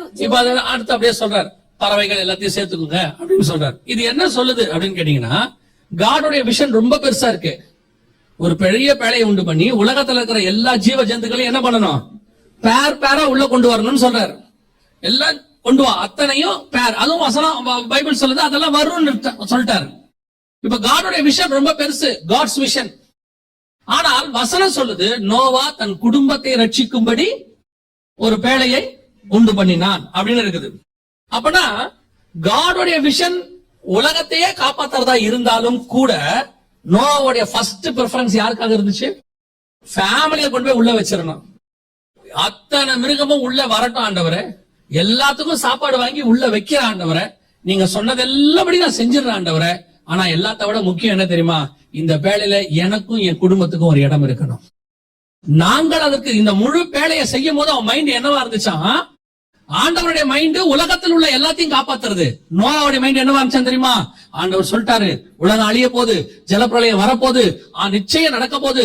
விசுவாசத்தினாலே அவன் எல்லாத்தையும் விசுவாசித்தான். ஆனா இதுல எப்படியாவது என் குடும்பத்தை காப்பாத்திரணும்னு பேழை செஞ்சிருக்கிறான். காடோடைய விஷன் உலகம் மிக பெருசு, காட்ஸ் விஷன். ஆனால் வேர்ல்டு விஷன் சொல்லுவாங்க. ஆனால் நோவாவுடைய பிரெஃபரன்ஸ் எதுக்கு இருந்துச்சு? ஃபேமிலிக்கு இருந்துச்சு. ஃபர்ஸ்ட் ஃபேமிலி கொடுத்துருங்க, உள்ள இடத்த கொண்டு வந்துருங்க. இன்னைக்கு நமக்கு ஒரு நிச்சயம் இருக்குதா? என் குடும்பம் பரலோகத்துக்குள்ளே வந்துரும்னு. என் கணவன் வந்துருவாரு, மனைவி வந்துருவாங்க, என் பிள்ளைகள் வந்துருவாங்க, அதுல எந்த மாற்று கருத்தும் இல்ல அப்படின்ற ஒரு கன்ஃபர்மேஷன் நமக்கு இருக்குதா? இன்னைக்கு பல நேரங்களிலே கர்த்தர் சொல்ற ஊழியத்தை செய்யும் போது பிள்ளைகிட்ட நம்ம கெட்ட பேர் வாங்குறது வேற விஷயம். இப்போ ஆபிரகாம் ஈசாக்க கூட்டிட்டு போய் பலி கொடுக்க போறாரு, கத்திய வாங்குறாரு. ஈசாக்கு ஆபிரகாம் இப்ப எப்படி தெரிவாரு இல்லையா? ஈசாக்கு ஈசா கிட்ட அவங்க அப்பா சொல்றாரு. இல்ல ஒரு பெரிய ஆச்சரியம் கேட்டீங்கன்னா, இன்னைக்கு சொல்றாரு மறுநாள் காலையில ஆபிரகாம் எழுந்துன்னு இருக்கோம். ஆபிரகாம் மறுநாளே கிளம்பிட்டாரு. அதுவும் எப்படி அதிகாலையில் கிளம்பினான் இருக்கோம். காலங்காத்தால எழுப்புறான் ஈசாக்க, வா போவோம். எங்க ஒரு இடத்துக்கு போவோம் வா. எவ்வளவு அழகா வந்திருப்பான் ஈசாக்கு. அப்பா கூட போறோம். பிள்ளைகளுக்கு அப்பா கூட போறனால ஒரு ஜாலி தானே. அப்பா கூட போனா அதை வாங்கி கொடுப்பாரு, இதை வாங்கி கொடுப்பாரு. இப்படியே போனா 3 நாள் போறாங்க. ஈசாக்கு பார்த்துட்டே இருக்கிறான். நாள் எங்க கூட்டிட்டு போறான் நம்மளுக்கு தெரியலையே. 3 நாளா போதே. அப்புறம் ஒரு இடத்துல போய் சொல்றான், நீங்க இங்கே இருங்கன்னு வேலைக்காரங்களை விட்டு தனியா கூட்டு போறான். இப்ப ஈசாக்கு நினைச்சிருப்பான், ஓ நமக்கு தனி ஸ்பெஷலா கொடுக்குறாங்க போல, அங்க போய் ஏதோ நடக்க போது போறான்னு போனா கைய காலை கட்டி மல்லாக்கப்படுத்த வச்சு கத்திய ஓங்குறான். எப்படி இருக்கும் பாருங்க ஈசாக்கு. நீங்க ஈசாக்கு வியூல பாருங்க, நீங்க ஆபிரகாம் வியூல ஒரு நீதிமான் தான், கர்த்தருடைய வார்த்தைக்கு கீழ்ப்படுகிறார், விசுவாசித்தார், அதுல எந்த மாற்று கதை இல்ல. ஈசாக்கோட வியூ எப்படி இருக்கு? இதுக்கு தான் இத்தனை நாள் கூட்டு வந்தியா நீ? கட்டி போட்டு கத்திய உங்க அப்புறம் அப்பயே கேட்டலப்பா, நான் பலிக்கு என்ன பண்றது, நீ தான் சொல்லவே இல்லை என்கிட்ட, கர்த்தர் பார்த்துக் கொள்வாருன்னு. இப்ப எப்படி இருக்கும்? எங்க அப்பா ஒரு கொலைகாரன், தூக்கிட்டாங்க கத்திய பாருங்க அப்படின்னு. இப்ப இஸ்மாவேலை கூப்பிட்டு சொல்றாரு காலையில, ஆகார் இந்த துருத்தி தண்ணீர் எடுத்துக்கோ. இந்த இஸ்மாவேலையும் கூப்பிட்டு, இஸ்மாவேல் சாதாரண சின்ன பையன் எல்லாம் கிடையாது. மினிமம் அவனுக்கு அப்ப 13 வயசுக்கு மேல, மினிமம் 13 வயசுக்கு மேல டீனேஜ் பையன். அவனை கூப்பிட்டு சொல்றாரு, இவனை கூப்பிட்டு போ, நீ கிளம்பி போயிரு, எங்க போ, எங்கேயாவது போ, கர்த்தர் பார்த்துக் கொள்வார். இஸ்மாவேல் என்ன நினைச்சிருப்பான்? எங்க அப்பா என்ன 13-14 வருஷமா நல்லா தான் வச்சிருந்தாரு, எனக்கு தம்பி பிறந்தோன்னு எங்க அப்பா என்னை வெட்டி விட்டாரு, என்னையும் எங்க அம்மாவையும். நாங்க எகிப்துல அந்த வனாந்தரத்துல, பெயர்சபா வனாந்தரத்துல அலைஞ்சு திரிஞ்சோம். எங்க அம்மாவுக்கு என்னை காப்பாத்த வழி தெரியல, சாவர நிலைமைக்கு வந்துட்டேன். எங்க அம்மா கொண்டு வந்து ஒரு இடத்துல போட்டு ஒரு இடத்துல அழுதுட்டு கிடந்தாங்க. எங்க அப்பா எனக்கு ஒண்ணுத்தையும் கொடுக்கல, ஒரே ஒரு துருத்தி தண்ணீரை மட்டும் வச்சு விட்டான். இப்போ இஸ்மாவேலோட வியூல ஆபிரகாம் யாரு? இது ரெண்டுமே ஆபிரகாம் யார் சொல்லி பண்ணாரு? ஆகார அனுப்ப சொன்னது யார் தான்? ஆண்டவர் தான். ஈசாக்க பலி கேட்டது யார் தான்? சில நேரத்தில் நீங்கள் கர்த்தருடைய சித்தத்தை செய்யும் பொழுது உங்கள் பிள்ளை கிட்ட கெட்ட பேர் வாங்குறது வேற. சில ஆட்கள் இருக்கிறாங்க, இவங்க குடும்பத்தையே கவனிக்க மாட்டாங்க, அதான் பிரச்சனை. உலக பிரகாரமாக நாம் முதல்ல எதை கவனிக்கணும்? பிள்ளைகளை கவனிக்கணும். இன்னைக்கு நிறைய பேர் அப்படி இருக்கிறாங்க. இது உலகமா, நீங்க ஸ்பிரிச்சுவலி எடுத்துக்கோங்க. உங்கள் குடும்பத்தை, உங்களுடைய வேலையை கட்ட வேண்டும் என்று சொன்னால், நான் ஏற்கனவே சொன்னதுதான், நோவாக்குள்ள ஒரு விஷன் வந்துச்சு இல்ல, அந்த விஷனை கொண்டு போய் யாருக்குள்ள நுழைக்கிறான்? பிள்ளைகளுக்குள்ள நுழைக்கிறான். 3 பசங்க வாலிப பசங்களை நுழைக்கிறான். ஏலியோட விஷனை யாருக்குள்ள நுழைக்க முடியல? பிள்ளைகளுக்குள்ள நுழைக்க முடியல. ஏலி விஷன் இல்லாதவனான்னு கேட்காதீங்க. ஏலி சாமுவேலை ஒழுங்கா தான் வளர்த்திருந்தான். சாமுவேலை வளர்த்தது யாரு? ஏலி தானே. ஆனா யாரதான் தப்பா வளர்த்துட்டான்? பிள்ளைகளை தப்பா வளர்த்துட்டான். போதனை ஒரே மாதிரி தான் கொடுத்தான். ஆனா சாமுவேலுக்கு கொடுத்தது வேற, பசங்களுக்கு சொன்னது வேற. ஏலியோட விஷன் யாருக்குள்ள போல? ஏனோக்குடைய விஷன் மெத்துசுலாக்குள்ள போகல. மோசையுடைய விஷன் அவனுடைய சந்ததிக்குள்ள போகல. பினகாசோட விஷன் அவங்க சந்ததிக்குள்ள போகல. இன்னைக்கு இதுதான் பிரச்சனை. உங்களுக்குள்ள இருக்கிற கர்த்தருடைய விஷன் உங்கள் பிள்ளைகளுக்குள்ள போதா? கர்த்தர் உங்களுக்கு கொடுத்த ஆசீர்வாதம் உங்கள் பிள்ளைக்கு போகுது. கர்த்தர் உங்களுக்கு கொடுத்ததான மேன்மை உங்க பிள்ளைகளுக்கு போகுது. ஆனால் கர்த்தர் கொடுத்ததான விசுவாசம் உங்க பிள்ளைகளுக்குள்ள போயிருக்குதா? நீங்க அதை கொடுக்கவே மாட்டேங்கிறீங்க. அதனால நீங்க உங்க பிள்ளையை நீங்க மட்டும் கட்டிக்கிட்டு இருக்கிறீங்க. உங்க பிள்ளைகள் கட்டல. உங்க பிள்ளைகளுக்கு அது வந்து சேரவே இல்லை. அந்த விஷன் அதை கொண்டு போய் சேர்க்கணும். ஃபர்ஸ்ட் உங்க பிள்ளைகளுக்கு நீங்க கொண்டு போய் சேர்க்கணும்ல. பிள்ளைகளுக்கு என்னைக்காவது கேட்டிருக்கிறீங்களா? போன் எடுத்தோன்னு சாப்பிட்டியான்னு கேட்கணும், கரெக்ட் தானே? ஜோம் பண்ணியான்னு கேட்டோமா? வைக்கிறதுக்குள்ளேயாவது ஒரு தடவை ஜோம் பண்ணியான்னு கேட்கணும் இல்ல? வைக்கிறதுக்குள்ளேயே ஒரு தடவையாவது ஜோம் பைபிள் வாசியான்னு கேட்கணும்ல? நம்ம கேட்கறதுல என்ன? சாப்பிட்டியா? டியூஷன் போனியா? ஸ்கூல் போனியா? ஸ்கூல்ல என்ன சொன்னாங்க? எவ்வளவு மார்க் எடுத்த? டேய், நான் உனக்காக கஷ்டப்பட்டுக்கிட்டு இருக்கிறேன், நீ நல்லபடியா அங்க படிச்சாதான். அவன் படிச்சிருவான். ஒரு நாள் வரும், ஐயா காலேஜ்ல நல்ல மார்க் தான் எடுத்திருக்கான், சேர்க்க சரியில்லை சார், அவன் பண்றதெல்லாம் பண்ண முடியல, கேட்க முடியல, உங்க பையனை கொஞ்சம் கண்டிப்பா வச்சுக்கோங்க. அப்பாவுக்கு குத்துது. ஆண்டவரை கொடுக்காம எல்லாத்தையும் கொடுத்துட்டிய. நான் சொல்றேன், எல்லாத்தையும் கொடுங்க, வேணாம் சொல்லல, முதல்ல ஆண்டவரை கொடுத்துருங்க. ஒருவேளை வேற எது இல்லாவிட்டாலும் ஆண்டவர் பிள்ளைகளை நடத்த வல்லமை உள்ளவராக இருக்கிறார். இன்னைக்கு உங்களுக்குள்ள இருக்கிற விசுவாசம், விஷன், தரிசனம் உங்கள் பிள்ளைகளுக்குள்ளே போகவில்லை. இன்னைக்கு அப்பா விசுவாசத்துல ஊழியத்தை கட்டிடுறாரு, எழுப்பிடுறாரு. பசங்க விசுவாசத்துல ஊழியத்தை நடத்துறானா? இல்ல. அப்பா வச்சிருக்கிற சொத்தை வச்சு நடத்திட்டு இருக்கான். அப்பா வச்சிருக்கிற ஆத்மாக்களை வச்சு நடத்திட்டு இருக்கான். இவனுக்கு சொத்தோடைய வேல்யூ தெரியுது, ஆத்மாவோட வேல்யூ தெரியல. அப்பாவுக்கு சொத்தோட வேல்யூ தெரியாது, ஆனா ஆத்மா வேல்யூ தெரியும். ஏன்னா அவர் நடந்து திரிஞ்சு ஆத்மாக்களை கொண்டாந்தாரு. லேண்டுக்கு கொடுக்கிற இம்பார்ட்டன்ஸ் ஆத்மா கொடுக்க காரணம் என்னன்னா, அப்பா கிட்ட இருந்த ஆசீர்வாதம் இவனுக்கு வந்துருச்சு, அப்பா கிட்ட இருந்த விஷன் இவனுக்கு வரல. இன்னைக்கு இதுதான் பிரச்சனை. ஆவிக்குரிய வாழ்க்கையிலும் அதான் நடந்துட்டு இருக்குது. உங்க பிள்ளைகளுக்கு நீங்கள் நல்ல சாப்பாடு கொடுங்க, எனர்ஜி பார்த்து கொடுக்கறாங்க, கலோரி பார்த்து கொடுக்கறாங்க, ஃபைபர் பார்த்து கொடுக்கறாங்க, ஃபேட் பார்த்து கொடுக்கறாங்க. ஆனால் ஆண்டவரை கொடுக்க மாட்டாங்க. என்னங்க ஆண்டவரை கொடுக்கல? நாங்களும் சர்ச்சைக்கு கூட்டு வரந்தானே. சர்ச்சைக்கு கூட்டிட்டு வர்றது ஃபர்ஸ்ட் பார்ட். செகண்ட் பார்ட், நீங்கள் கர்த்தரோடு கூட ஒரு அனுபவம் பெற்றீர்கள்ல. உங்களை கர்த்தர் எப்படி ரட்சித்தாரு, எப்படி வேறு விரிச்சாரு, எப்படி கஷ்டத்துல இருந்து மேல தூக்கிட்டு வந்தாரு, எப்படி தரித்திரத்தை உயர்த்தி வச்சாரு, அந்த அனுபவத்தை உங்கள் பிள்ளைகளுக்கு சொல்லிக் கொடுக்கணும். அதுதான் இருக்கிறதுலே வேல்யூபிள் பாடம். நீங்க கொடுக்கிற பணம் ஒளிஞ்சு போவதற்கு வாய்ப்பு இருக்கிறது, ஆனால் நீங்கள் அடைந்த அனுபவம் இருக்குல்ல, அது அவனை உருவாக்கிற விசுவாசத்துல. எங்க அப்பா ஒண்ணும் இல்லாம இருந்தாரு, எங்க அம்மா கஷ்டப்பட்டு வேலை பார்த்தாங்க ஹாஸ்பிட்டல்ல, ஆனா இன்னைக்கு நாங்க நல்லா இருக்கிறதுக்கு காரணம் கர்த்தர். ஏன்னா அதோட காலத்துல எத்தனையோ பேருக்கு கிடைக்காத ஆசீர்வாதத்தை கர்த்தர் எங்க குடும்பத்துக்கு கொடுத்தாரு. இந்த சூழ்நிலையில இருந்த எத்தனையோ பேருக்கு கிடைக்காத மேன்மைய, அதை விட குறைவா இருந்தாலும் எங்க குடும்பத்துக்கு கர்த்தர் கொடுத்தாரு. அதுதான் நீங்கள் உங்கள் பிள்ளைக்கு கொடுக்கிற மிகப்பெரிய சொத்து. இன்னைக்கு அதை கொடுக்க மாட்டேங்கிறோம், அதான் பேழையை உண்டு பண்ணுதல். ஆனா இன்னைக்கு நமக்கு எல்லாம் ஆசை இருக்குது. இல்ல அமெரிக்கால படிக்கணும், இன்ஜினியர் ஆகணும், டாக்டர் ஆகணும், இந்தியால அப்படி பண்ணணும், இப்படி பண்ணட்டும், யாரும் வேணும்னு சொல்லல. பட் ஸ்பிரிச்சுவலா கட்டி இருக்கிறீங்களா உங்க பிள்ளைய? அதான் கேள்வி. பேழையை உண்டு பண்ணும்போது நிறைய விஷயங்கள் நோவா பண்ணுவாரு. அதுல ஒரு விஷயம் ரொம்ப இம்பார்ட்டன்டா ஒண்ணு செய்வார். ஆதியாகமத்தின் புஸ்தகம் 6ஆம் அதிகாரம் 14வது வசனம் வாசிங்க. நீ கொப்பேர் மரத்தால் உனக்கு ஒரு பேழையை உண்டாக்கு, அந்த பேழையிலே அறைகளை உண்டு பண்ணி அதை உள்ளம் புறமுமாக கீழ் பூசு. ஃபர்ஸ்ட் வேர்டு பேழையை உண்டு பண்ணும் போதே கர்த்தர் சொன்ன முதல் வார்த்தை என்னது? உள்ளும் புறமுமாக கீழ் பூசி. கீழ்னா ஆயில். நம்ம இன்னைக்கு சொல்றோம்ல, இந்த என்ன சொல்லுவாங்க, அத நம்ம ஊர்ல சொல்லுவாங்க, அதுக்கு தார்ல இருந்து கரைச்சா மாதிரியே இருக்கும் பாக்குறதுக்கு, கிரீஸ்ம்பாங்க. அந்த மாதிரி ஆயில்ல செய்யறது. உள்ளும் புறமுமாக என்ன செய்ய? கீழ்பூசி. ஏன் உள்ளும் புறமுமாக? பர்டிகுலரா சொல்றாரு. வேலையை எப்படி எப்படி செய்யணுங்கிறதெல்லாம் பின்னாடிதான் வருது. எத்தனை முழா இருக்கணும், என்ன இருக்கணும், அதெல்லாம் பின்னாடி தான் வருது. ஃபர்ஸ்ட் எடுத்த உடனே அறைகளை உண்டு பண்ணி அதுக்கு என்ன செய்ய?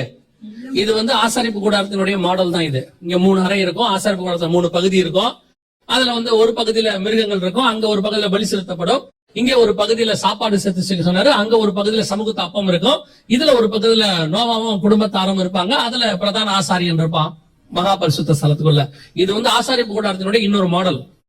இதுல வெரி இம்பார்ட்டன்டான விஷயம் என்னன்னா, ஆண்டவர் சொல்வாரு எல்லாத்தையும் பொன் தகட்டால் மூடும் பாருங்க.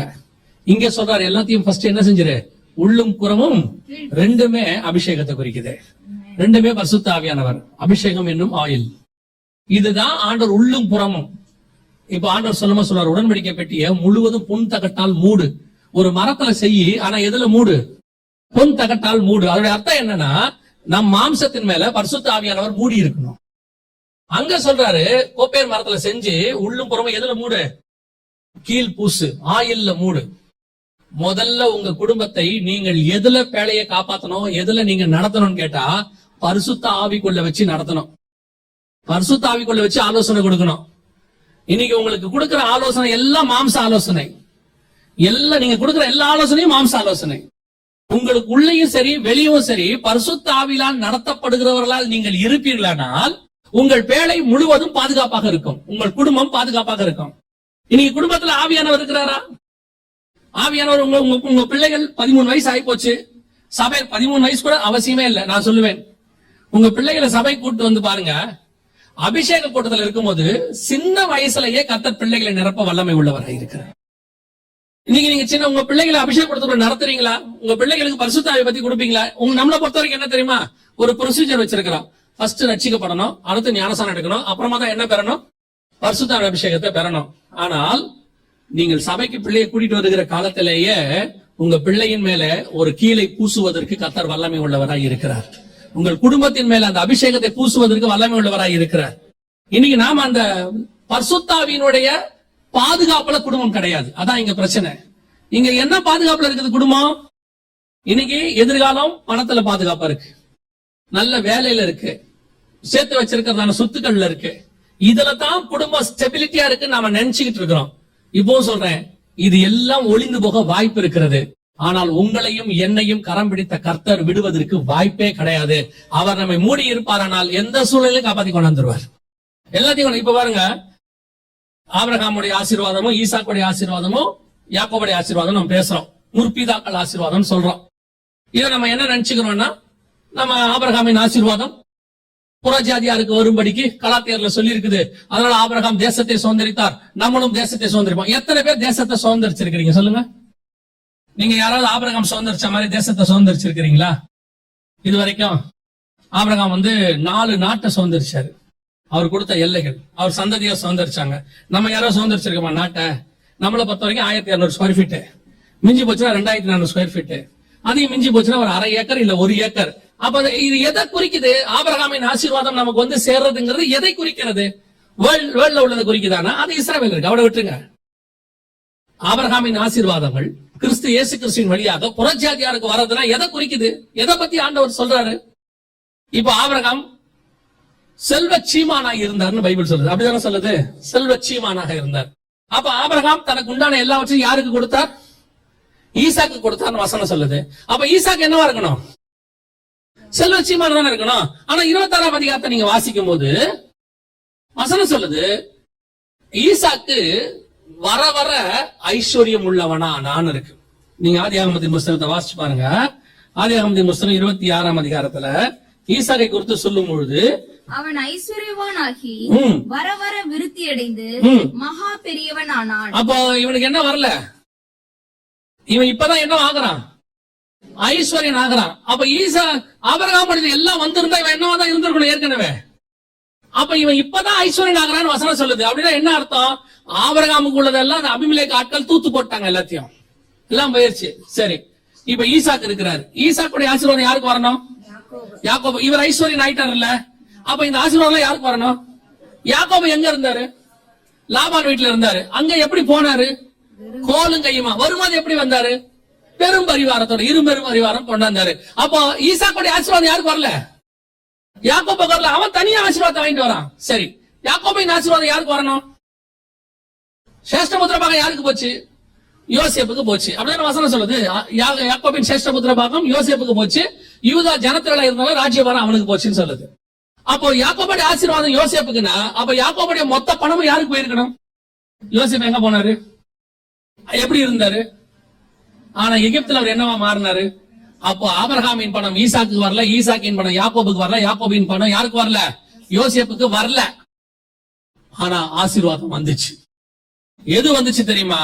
அவங்க மேல வச்ச ஸ்பிரிச்சுவல் பிளஸிங், கர்த்தர் வச்ச அபிஷேகம் 4 தலைமுறையை தாண்டி தாண்டி தாண்டி வந்துட்டே இருக்குது. இது உங்களுக்கு புரியாம நீங்க திருப்பி திருப்பி ஏதோ உலக ஆசீர்வாதம் கிடைக்கும் போது, உலக ஆசீர்வாதம் கிடைக்கும் போது, நான் சொல்றேன், உங்களை விட உங்கள் பிள்ளைகள் நல்ல ஆசீர்வாதமா இருப்பாங்க உலகத்துல. ஆனா நீங்க கொடுக்க வேண்டியது உலகத்தின் ஆசீர்வாதத்தை அல்ல, இயேசு கிறிஸ்துவை, அபிஷேகத்தை, பரிசுத்த ஆவியானவரை கொடுத்து பாருங்க. உங்கள்ல இருந்து அப்படியே தொடங்கி அவனை 2 மடங்கு ஆசீர்வச்சிருவான் ஆண்டவர். இப்போ அவன் அடுத்து அவங்க பிள்ளைகளுக்கு இயேசுவை கொடுத்துட்டானா அவங்களுடைய உங்க பேரை 4 மடங்கு ஆசீர்வாதத்துக்குள்ள போயிருவான். நீங்க இந்த ஃபார்முலாவே விட்டுறீங்க. வேலையை எதை வச்சு கட்டிட்டே இருக்கிறீங்க? நான் போகும்போது என் பிள்ளைகளுக்கு சொத்து சேர்த்து வச்சுட்டு போயிட்டேன்னா என் பிள்ளைகள் சந்தோஷமா இருப்பாங்க. ஒரே வாரத்துல ஒழிச்சிருவான். இல்ல 4 பிள்ளைங்க இருந்துச்சுன்னா அடிச்சு புடிச்சு கோர்ட்ல இருக்கும் எல்லாம். அதான் உண்மை, நிறைய இடத்துல நடக்குது. அப்படி போகணும்னு நான் சொல்லல. உங்க ஆசீர்வாதம் உங்கள் பிள்ளைகளுக்கு போகட்டும். ஆனா நீங்கள் உங்கள் பிள்ளைகளுக்கு எதை பிரிஃபரன்ஸாக கொடுக்கிறீர்கள்? உங்க பேலையை எதை வச்சு கட்டிட்டு இருக்கீங்க? பரிசுத்த ஆவியை வச்சு கட்டுறீங்களா? உள்ளும் புறமும் கீழ்பூசப்பட்டிருக்கா? உங்க பிள்ளைகள் தேவனால் நடத்தப்படுகிறார்களா? நீங்க சங்கீதத்துல வாசிக்கிறீங்க, உங்கள் பிள்ளைகள் எல்லாம் நடத்தப்படுவார்கள், ஒளிவமர கன்றுகளை போல இருப்பார்கள். நல்ல ஞானம், அபிஷேகம் எல்லாம் இருக்கணும்னு நம்ம சொல்றோம். ஆனா நீங்க உங்க பிள்ளைகளுக்கு படிப்பு இருந்தா போதும், பணம் இருந்தா போதுங்க இடத்துக்கு வந்துட்டீங்க. உள்ளுக்குள்ள ஆவியானவரே இல்ல. நீங்க விட்டு பாருங்க, உங்ககிட்ட வீட்டுல இருக்கிற வரைக்கும் தான் அவன் ஆண்டவருக்குள்ள இருக்கிறான். அப்படி இருக்கு. வெளியே விட்டு பார்த்தாதான் உண்மை தெரியும் என்னன்னு. காரணம் என்ன தெரியுமா? அவன் போகும்போது ஆவிக்குரிய ஆசீர்வாதத்தை உடையவனா அங்க போகல. அவனை அனுப்பும் போதே நம்ம தப்பா அனுப்பிட்டோம். உங்க பிள்ளைகளை அபிஷேகத்தை கொடுத்து அனுப்புங்க. சின்ன பிள்ளையா இருக்குது, சின்ன பிள்ளையாவே இருக்கட்டும், ஆவியானவர் நிரப்ப வல்லமை உள்ளவராக இருக்கிறார். எந்த பிள்ளைகளையும் ஆவியானவர் நிரப்புவார். உங்கள் குடும்பம் கீழ்பூசப்பட்டதான காரியமாக இருக்கணும். இப்ப அடுத்து அதை விட ரொம்ப முக்கியமானது பாருங்க, தான் பிள்ளைகளுக்குள்ள அந்த விஷனை கொண்டு போனால பேழையை கட் பண்றதுக்கு, அதை தாண்டி அவன் அதை யாருக்குள்ள கொண்டு போனான் தெரியுமா? மருமகள்மார்களுக்கு கொண்டு போனான். இவன் வித்தே கிடையாது. இவங்க எங்க இருந்து வந்தவங்க? இவன் மட்டும்தான் நீதிமான். இவங்க வேற எங்க இருந்தோ வந்திருக்கிறாங்க, கொண்டாந்துருக்கிறாங்க. ஆனா எப்படி இவன் விஷன் அவங்களுக்குள்ள போச்சு? 4 ஃபேமிலி, நோவா, அவன் மனைவி, 3 பசங்க, அவங்க மனைவி, இந்த 4 ஃபேமிலியும் சேர்ந்து ஒரு பேழையை கட்டுது பாருங்களேன். இன்னைக்கு உங்களால முடியுமா? யோசித்து பாருங்க. வாய்ப்பு இருக்குதா? இன்னைக்கு நமக்குள்ள ஒரு வருமானம் இருக்குதா? சொல்லி பாருங்க, சண்டை வந்துடும் உடனே வீட்டுல. அது முடியாது, இது முடியாது. இன்னைக்கு குடும்பம் பேழை கட்டக்கூடிய இடத்தில் இல்லை. இன்னைக்கு குடும்பத்தோட விஷன் எப்படி மருமகள்கிட்ட போகுது, எப்படி கொண்டு போகுது? 100 வருஷம் போயிருக்கு இந்த தரிசனம். நீங்க உங்களால கொண்டு போக முடியுமான்னு பாருங்க. உங்களுடைய விஷயம் உங்க பிள்ளைகளுக்குள்ள கொண்டு போக முடியுதா? உங்க பிள்ளைங்களுடைய விஷயம் உங்க மருமகளுக்குள்ள கொண்டு போக முடியுதா?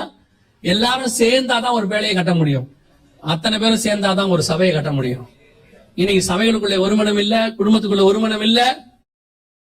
நோவாவால அங்க கொண்டு போக முடிஞ்சிச்சு, ஆனா இங்க முடியல. இன்னைக்கு கடைசி காலத்துல இப்ப சொல்லுங்க, நோவா பேழையை கட்டினாருங்கிறது சாதாரணமான விஷயமே இல்ல. இன்னைக்கு உங்களால முடியாது. இன்னைக்கு நம்மளால சான்ஸே இல்ல. 100க்கு ஒருத்தர். எனக்கு ரொம்ப மதுரையில ஐயா இருக்கிறாங்க, சீனியர் மாஸ்டர் ஒருத்தர் இருக்காங்க. அவங்க அழகா சொல்லுவாங்க, அவங்க மனைவியை கல்யாணம் பண்ணும்போது அவங்க கேட்டாங்களா, மனைவி 7 குழந்தை எனக்கு வேணும், உன்னால முடியுமான்னு கேட்டாங்களாம். கல்யாணம் பண்ணும்போது கேட்டாங்களாம். அவர் கேட்டிருக்கிறாரு. அப்ப அம்மா சொன்னாங்களா, நான் அவங்கள போய் பார்த்தேன் அம்மாவை. அம்மா சொன்னாங்களா, ஓகேன்ட்டாங்களாம். முதல்ல அங்கேயே சக்சஸ் ஆயிடுச்சு குடும்பம். ஓகேன்னு சொன்னதுல என்ன ஆயிடுச்சு? சக்சஸ் ஆயிடுச்சு. 7 பிள்ளைகள், 7 பிள்ளைகளும் ஏதோ ஒரு வகையில் ஊழியத்தில் இருக்கிறாரு. இன்னைக்கு முடியுமா?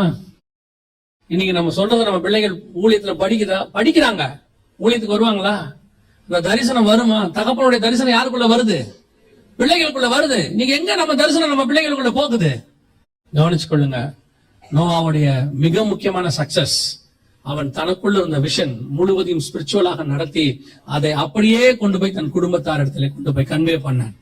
அதான் சொன்னேன், அநேக பரிசுத்தவான்கள் இங்க ஃபெயிலியர் ஆயிட்டாங்க. கடைசியாக வாசிங்க, முடிக்கலாம். அதே வசனம் திருப்பி வாசிங்க.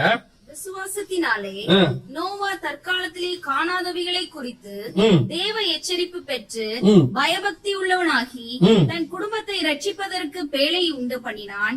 அதனாலே அவன் உலகம் ஆக்கினைக்குள்ளானது என்று தீர்த்து. ஆக்கினைக்குள்ளானது என்று தீர்த்து அப்படின்னா என்ன அர்த்தம் தெரியுமா? ஆக்கினைக்குள்ளானது என்று தீர்த்து. உலகத்தை அவன் நியாயம் தீர்த்தான் அர்த்தம் இல்ல, தீர்த்து. ஆக்கினைக்குள்ளானது என்று தீர்த்துனா என்ன பண்ணானா, உலகத்தை கண்டம் பண்ணானா. இங்கிலீஷ்ல இருக்கு. அவன் என்ன செஞ்சானா, அத்தனை ஜன, இப்போ எனக்கு ஒரு விஷயம் தெரிஞ்சிருச்சு, என் குடும்பத்தை நான் கரெக்டா சாட்சியா நிறுத்திட்டேன்.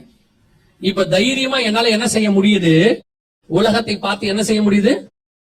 நியாயம் தீர்க்கல, கண்டிக்க முடியுது. இப்ப அந்த இடத்துல இருக்கு பாருங்க, கண்டம் த வேர்ல்ட் அப்படின்னு இருக்கு ஆங்கிலத்துல. அதோட அர்த்தம் என்னன்னா, அவன் உலகத்தை கண்டிச்சானாமா. 2 பேதுருவின் புஸ்தகம், அந்த வசனம் வாசிங்க. 2 பேதுருவின் புஸ்தகம் 2ஆம் அதிகாரம் 5ஆம் வசனம் வாசிங்க. பூர்வ உலகத்தையும் தப்ப விடாமல் நீதியை பிரசங்கித்தவனாகிய நோவா முதலான 8. நல்லா கவனிங்க, நீதியை பிரசங்கித்தவனாகிய நோவானா, நோவா எதை பிரசங்கம் பண்ணிருக்கிறான்? நீதியை. நீதினா என்னத்த எப்படி பிரசங்கம் பண்ணிருக்கிறான்? நீதிய கண்டிச்சு பேசியிருக்கிறான். நம்ம அந்த வசனம் இருக்கு பாருங்க, இதுக்கு முன்னாடி நீங்க வாசிச்ச வசனம் எபிரேயர் 11:7. அது வசனம் சொல்லுது, he condemned the world. தமிழ்ல வந்து எப்படி இருக்குன்னு கேட்டீங்கன்னா, ஆக்கினைக்குள்ளானது என்று தீர்த்து அப்படின்னு இருக்குது இல்ல. அந்த ஆக்கினைக்குள்ளானது என்று தீர்த்து அப்படிங்கறத நம்ம எப்படி படிச்சுக்கிறோம், புரிஞ்சுக்கிறோம்னா, உலகத்தை அவன் நியாயம் தீர்த்தான்னு புரிஞ்சுக்கிறோம். அவன் நியாயம் தீர்க்கல. அவன் வசனம் அங்க இருக்கு பாருங்க, by which he condemned the world. உலகத்தை என்ன பண்ணானா? கண்டம் பண்ணான், திட்டான், கண்டிக்கிறான். நீங்கள சாவ போறீங்கடான்னு சொல்றான். இந்த தைரியம் அவனுக்கு எப்படி வருது தெரியுமா? அதுக்கு முன்னாடி தன் குடும்பத்தை சாட்சியாக அவன் நிறுத்தினான்.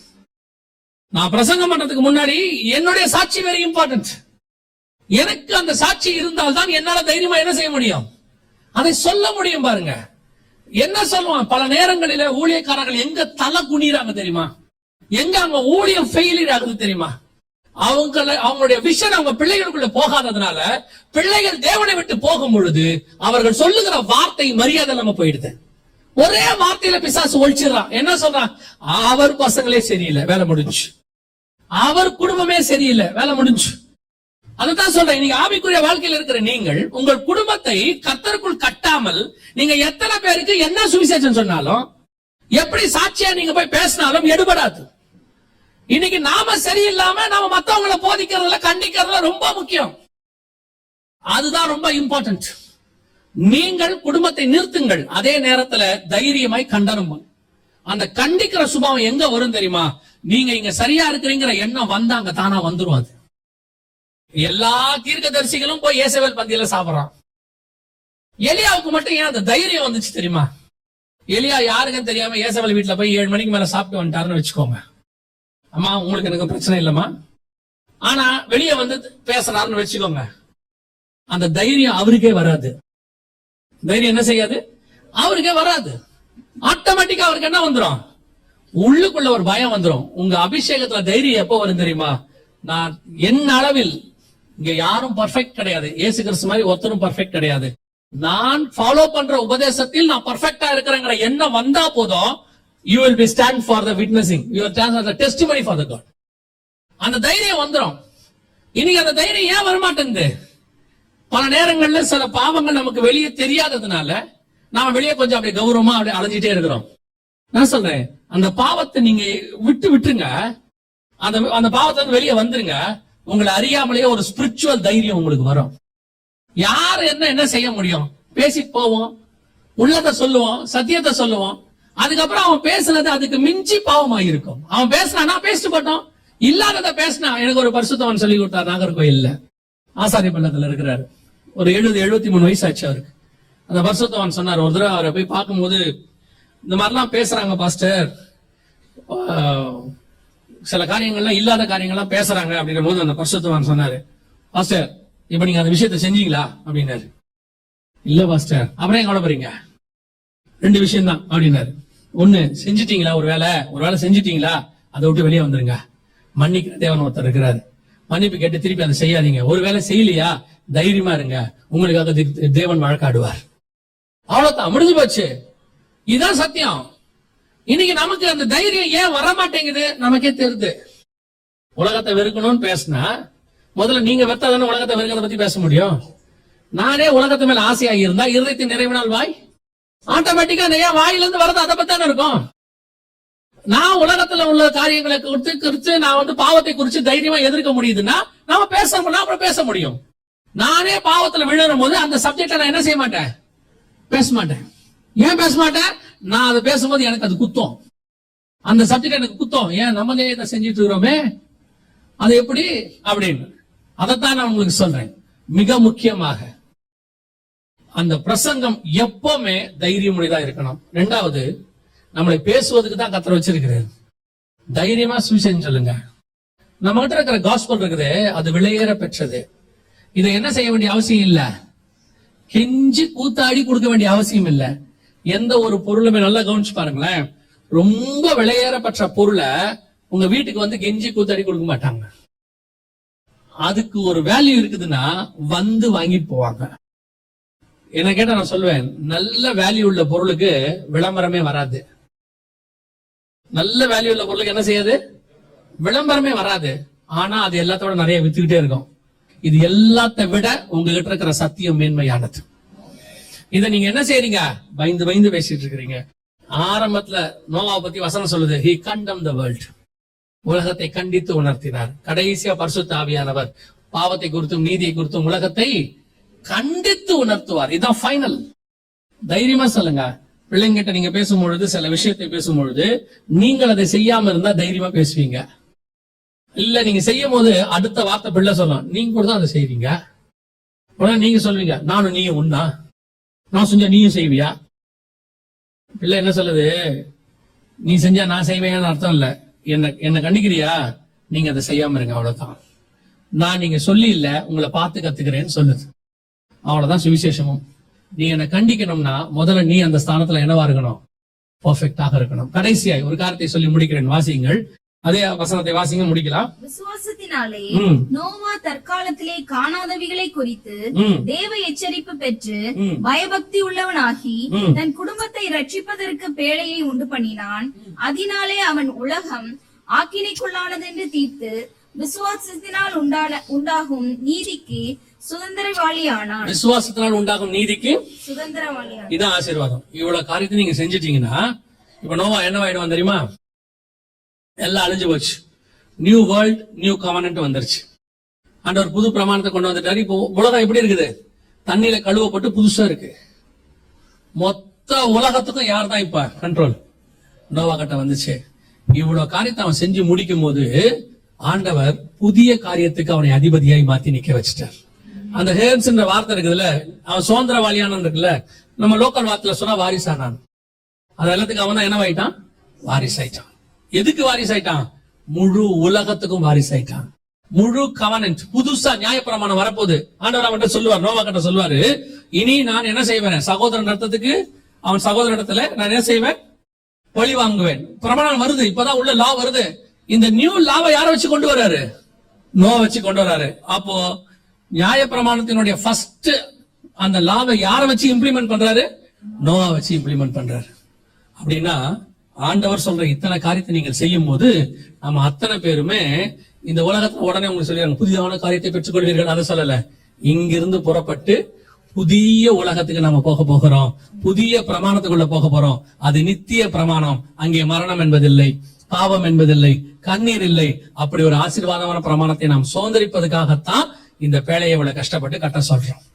அவர் எதுக்கு நம்மளை இவ்வளவு தூரம் மீட்டெடுத்தாருன்னா, இதை தாண்டி ஒரு நியூ கவர்னன்ட் வரப்போகுது. இதை தாண்டி நம்ம நியூ வேர்ல்டுக்குள்ள போக போறோம். இதுல இருந்து எல்லாம் புதிதாக்கி நமக்கு ஆண்டவர் தரப்போகிறார். அதுதான் கர்த்தர் நமக்கு நியமிச்சிருக்கிற பரலோகம். அங்கே போவதற்கு தான் இவ்வளத்தையும் ஆண்டவர் செய்ய சொல்றார். முதலாவதாக, நான் இந்த உலகத்தில் வரக்கூடிய நியாய தீர்ப்பு அதை பத்தினதான விஷன் உள்ளவனா இருக்கணும். இரண்டாவது, அந்த விஷனை பெற்றுக்கொள்றது முக்கியம் இல்ல, அதற்கு நான் பயபக்தி உள்ளவனாக இருக்கணும். எனக்கு கிடைக்கக்கூடிய பிரமாணத்துக்கு நான் என்னவா இருக்கணும்? பயபக்தி உள்ளவனா இருக்கணும். மூணாவது, அந்த பிரமாணத்துக்கு நான் என்னவா இருக்கணும்? பயபக்தி உள்ளவனாகி தன் குடும்பத்தை ரட்சிக்கும்படி. மூணாவது, அதை என் குடும்பத்துக்கு நான் கொண்டு போகணும். நான் மட்டுமல்ல, என் வீட்டாரும் ரட்சிக்கப்படணும். நான்காவது, அதை நான் என்ன செய்யணும்? பரிசுத்தாவில உள்ளும் புறமும் என்ன செய்யணும்? நடத்தணும். ஐந்தாவது, அதை அநேகருக்கு சொல்லணும். ஆறாவது, இந்த அஞ்சையும் நான் செஞ்சா, ஆறாவது, கர்த்தர் எனக்கு கொடுக்கிற ஆசீர்வாதத்தை நான் சுதந்திரத்துக் கொள்வேன்.